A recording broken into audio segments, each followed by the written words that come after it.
Hi, good morning all. Welcome to English online classes. Today, for grade 9 and 10, we are going to discuss entirely new topic.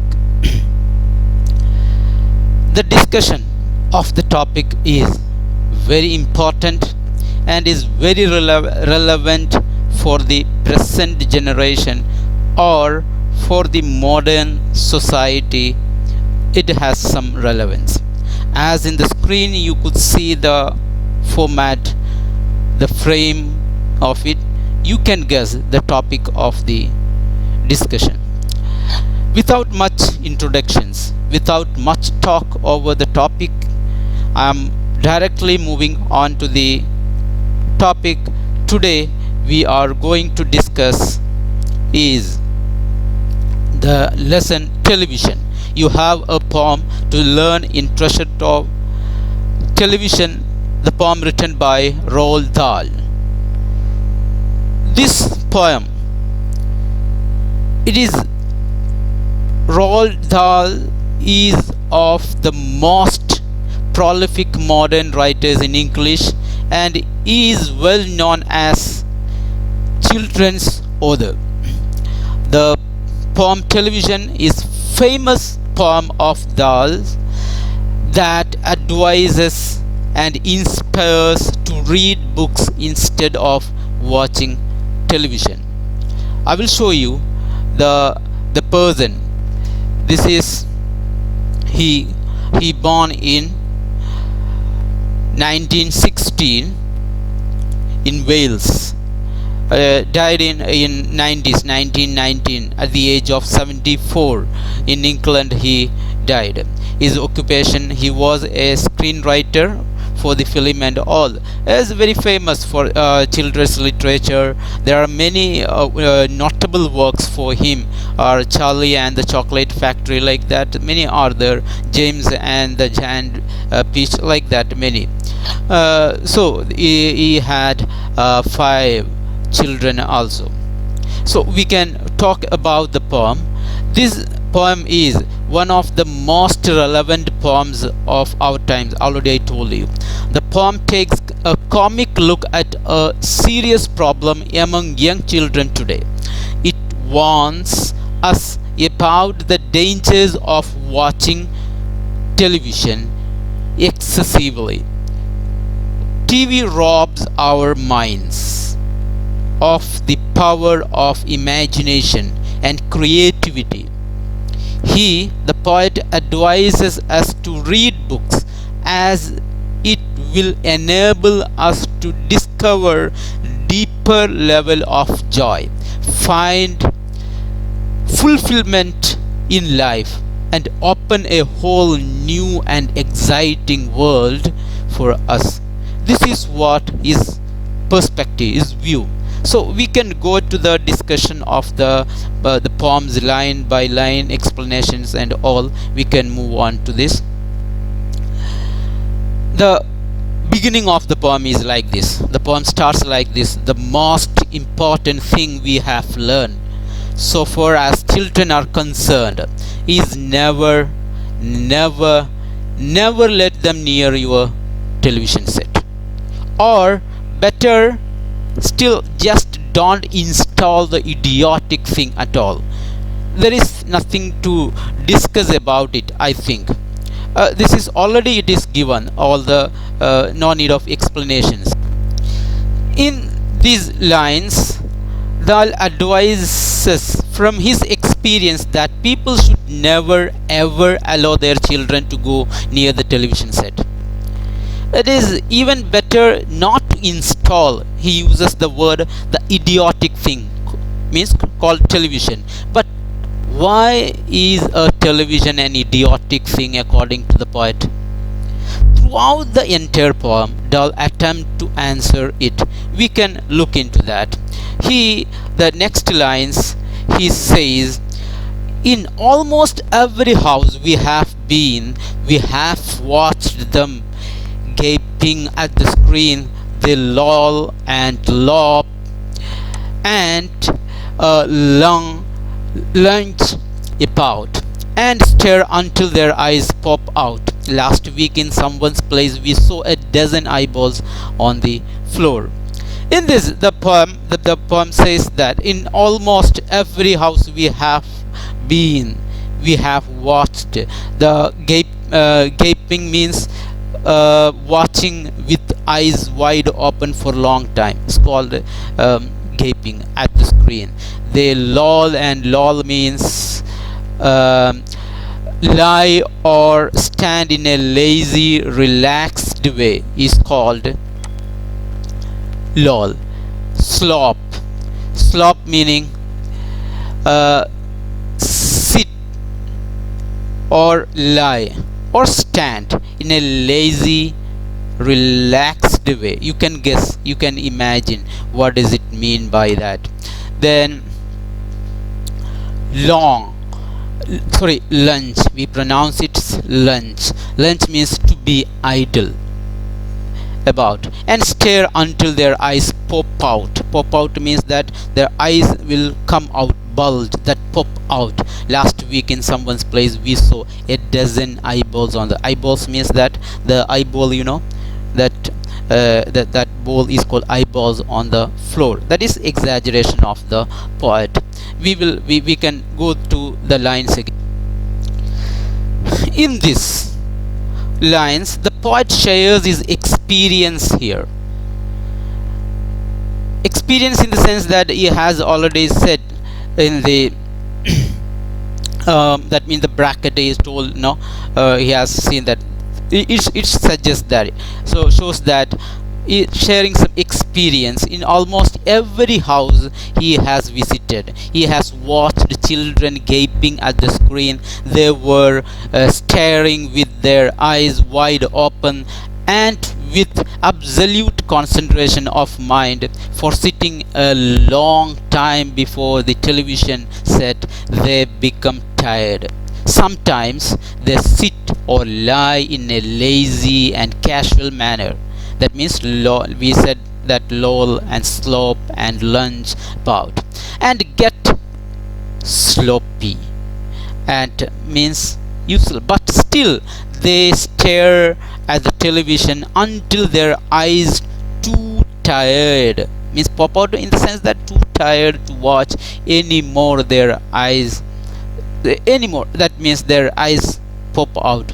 All these are not Dal's imagination. He indeed saw a dozen eyeballs, that is half a dozen. A dozen means that half a dozen children sitting on the floor at someone's house very recently, maybe say last week. Last week he said that. So a dozen eyeballs means that definitely there will there will be how many students? 6 children will be watching. So this is what these lines here, the poet trying to convey, or these lines suggest with us. Now we can move on to the next line.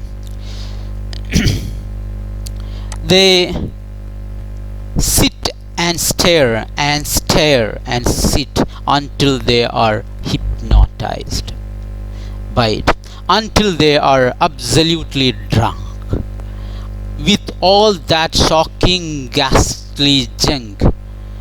We can look at the word meaning. They sit and stare and stare. Stare means look, looking, stare and stare, looking and looking at this, and sit until they are hypnotized. Hypnotized meaning the fascinated, mesmerized with it, is getting hypnotized, addicted by it, until they are absolutely drunk, just like they're drunk with it, with all that shocking, ghastly junk means unpleasant. Ghastly means unpleasant. That shocking, unpleasant, low quality things, that means they are watching such a low quality things that are of not at all for use, not a useful thing. You are also watching in a television or a mobile screen or a laptop screen, this is not part of that one. That this is not a ghastly junk, this is not an unpleasant low quality thing.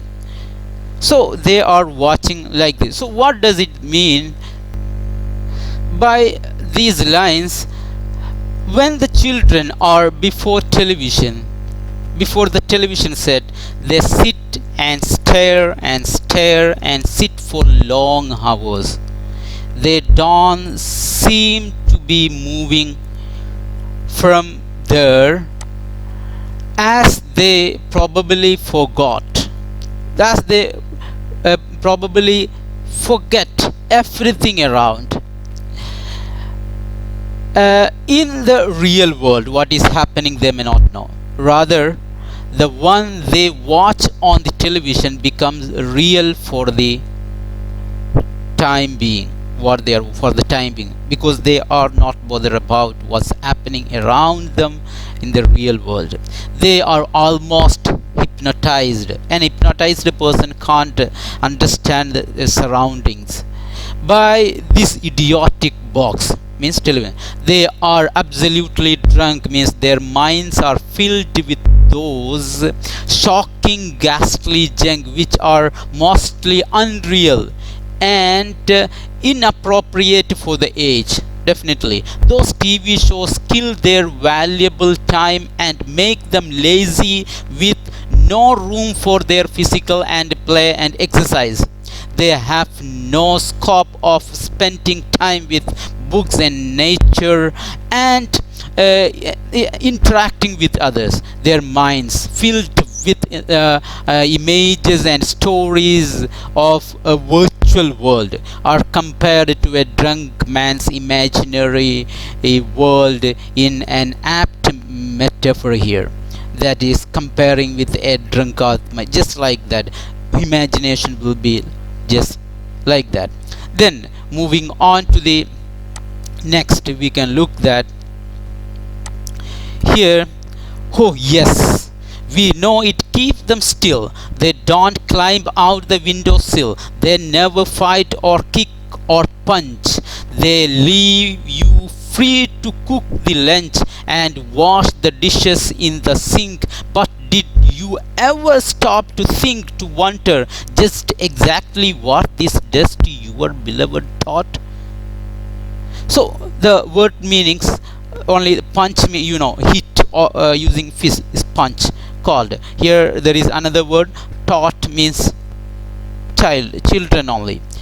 Oh yes, we know it keeps them still. So what does this line mean? So while watching the television, we know that it makes the children still. They will not climb on the window and they never fight. Okay, this is the benefit or the advantage in inverted comma, advantage of watching television. They will not punch. They leave you. You can do your work. Mothers can do their work. Fathers can do their work while the television, because the children, they will be hypnotized with that. So that this is what the poet now says, that he knows that the television keeps the naughty children calm.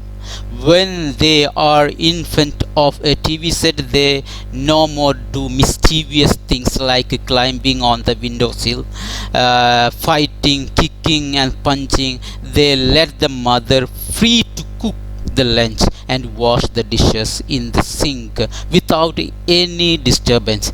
But that can't be an excuse to let them sit before a TV, because the poet thinks that the idiotic television does more harm than good. And after that, the poet is asking, telling the speaker of the poet asked to the parents whether they even spent a moment to think exactly what harm this television does to their loving thought means child. He himself answers it in a brilliant way. I will show you what he is trying to answer.